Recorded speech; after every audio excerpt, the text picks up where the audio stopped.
तो भाई दोस्तों, आज की वीडियो में हम लोग एपिसोड 12 एक्सप्लेन करने वाले सोलो लेवलिंग के सीजन 2 का। तो लेट्स स्टार्ट। एपिसोड की स्टार्टिंग में सारे एस्ट्रिंग हंटर्स लड़ रहे होते हैं, सिर्फ चोई जोंग लड़ रहा होता है उधर से, और तभी शैडो सोल्जर्स आ जाते हैं। वो लोग बोल रहे होते हैं ये सारे शैडोज किसके हैं। उसी के बाद वहाँ पे सब लोग यानी एंग, आयरन और उसकी जो शैडो आर्मी थी वो उन सब एंड्स को मारने लगी थी, और उन्होंने बहुत सारे एंड्स को मार भी दिया था। और उसके बाद शंजन वो भी वहाँ आ जाता है। सब लोग बोल रहे होते हैं ये यहाँ कैसे आ गया, और तभी टेलीकास्ट भी बंद हो चुका होता है। जो ही बोलती है कि टेलीकास्ट बंद हो चुका है मिस्टर सॉन्ग। फिर सॉन्ग बोलता है कि कोई प्रॉब्लम आ चुकी है, तभी बंद हुआ है टेलीकास्ट। लाइव टेलीकास्ट बंद होने के कारण सब लोग बहुत चिंता में आ चुके थे, और चेयरमैन को भी और बाकी सब लोग भी बहुत चिंता में आ चुके थे उधर। ब्रॉडकास्टिंग टीम भी बहुत ज़्यादा तंग हो चुकी थी, और उनका कोई कनेक्ट भी नहीं हो रहा था उधर से आइलैंड वाले कैमरामैन से। डंजन में कैमरामैन को सिग्नल नहीं मिल रहा होता है। वहाँ आ जाता है और फाइट शुरू हो जाती है, और सारे एस्ट्रेंट हंटर सोच रहे होते हैं ये ब्लैक सोल्जर्स है कौन। सन्यन भी यहाँ पे कैसा आया। वो आता है और उन सबको एक पोशन पिलाता है जिससे वो सब हील हो जाते हैं। वो फिर उसके बाद वो पोशन शाहिन को पिलाने जाता है, पर जब शाहिन को वो पोशन पिलाता है तो शाहिन के ऊपर उसका कुछ भी असर नहीं होता है। इसका ये मतलब है कि उसकी हालत बहुत ज़्यादा ही खराब हो चुकी है। मैं इनको फिर मीटिंग रूम में आ जाते हैं, और फिर मीटिंग स्टार्ट होते है। वो बोलते हैं कि हमें काफ़ी देर से एस रैंक हंटर्स की कोई डिटेल नहीं मिली है, इस टीम से भी कोई कांटेक्ट नहीं हो रहता है। जब से ब्लैंक टेंट आई है हमें उसके बाद से कुछ भी नहीं पता है। इनको अपने आप को ब्लेम कर रहे होते हैं, उनकी बॉडी, उनके मन और उनके पूरे शरीर की वजह से। अगर वो अभी तक अपने फुल फॉर्म में होते तो वो चाह सकते थे उन लोग के साथ और फाइट लड़ सकते थे। को घर का सीन दिखाया जाता है, वो भी बहुत परेशान हो चुकी थी। तो लाइव टेलीकास्ट बंद हो गया, अब टीवी चलना भी बंद हो गया। मैं अपने रूम में जाकर लाइव टेलीकास्ट देखूंगी। सामने स्ट्रीम का सीन दिखाया जाता है, और उधर के ब्रॉडकास्ट वाले उन पे नजर रखे हुए होते हैं। गेटो को लास्ट कॉन्टेक्ट जब हुआ था वो क्रीचर आया था, इसका ये मतलब है कि गोटो मर चुका है अब। ये सारी एंड्स है वो कैल्डेरा के पास है।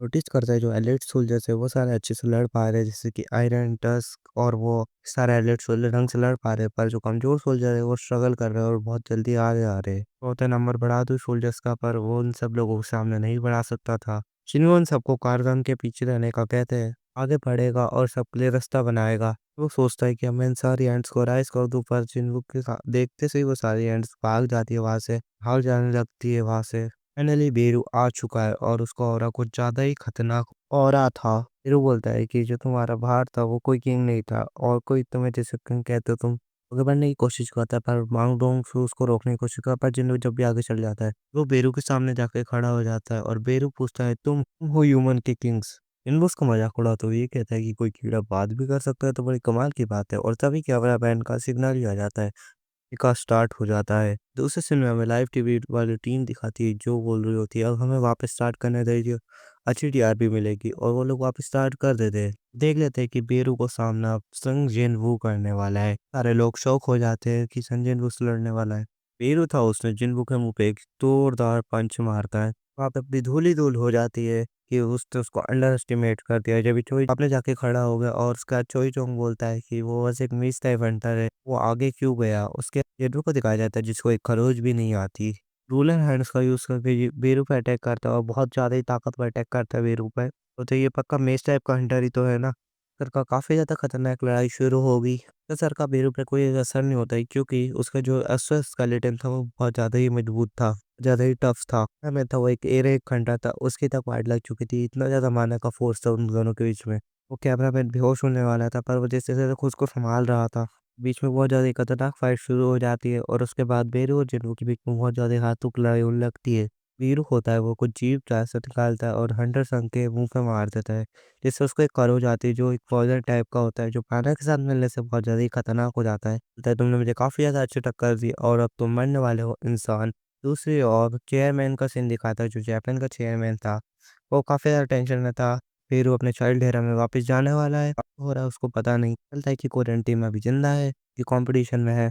तो सेकंड स्ट्राइक टीम को प्लान बनाते हैं हम लोग, और उसमें जो टीम थी वो गेटो के बच्चे कुछ मेंबर्स थे उसमें। मिशन दिखाती सिनेरियो को कि वो जो उसका ज़हर था वो डिटॉक्सिफाइड हो चुका है, अब उसका असर हट चुका है। कि कहता है कि देखने का था मेरे पास कुछ और देखने के लिए बचा ही नहीं अब तो। चिनवुक पर्सुएशन एबिलिटी की वजह से वो बीरू की फीलिंग समझ पा रहा था कितनी बढ़ चुकी है, और उसको ये भी पता चाहे नहीं मौत से जूझ रही होती है। मौत की हालत में पहुंच चुकी हुई थी चाइन पूरी, जैसे तैसे वो लड़ रही होती है। जिन्हों समझ जाता है स्किल को जल्द से जल्द खत्म करना होगा और उसके बाद वो बीरू पे जाके एक अटैक करता है। वो डॉज कर लेता है और बीरू को समझ में आ चुका है अब इससे पॉइजन भी काम नहीं करता है, वो ताकत भी काम नहीं करती, तो अब मुझे अपने सेल से भी काम करना होगा। लेकिन तब वो ट्रांसफॉर्म हो जाता है और अपने आप को बहुत ज़्यादा खतरनाक बना देता है। फिर जिन्हों भी अपने डाइगर्स निकाल लेता है, दोनों के बीच में वापस लड़ाई चालू हो जाती है और ये काफ़ी ज़्यादा फास्ट हो जाते हैं वापस पहले से भी ज़्यादा। बेरू एक एबिलिटी यूज़ करता है जो उसको कोर्टो की टीम के एक बंदे को खाने से मिलती है, जो आइस की पावर थी कुछ। अटैक जिन्हों पे करता है, फिर जब भी जिन्हों बच जाता है और फिर से वापस लड़ाई चालू हो जाती है उन दोनों के बीच में।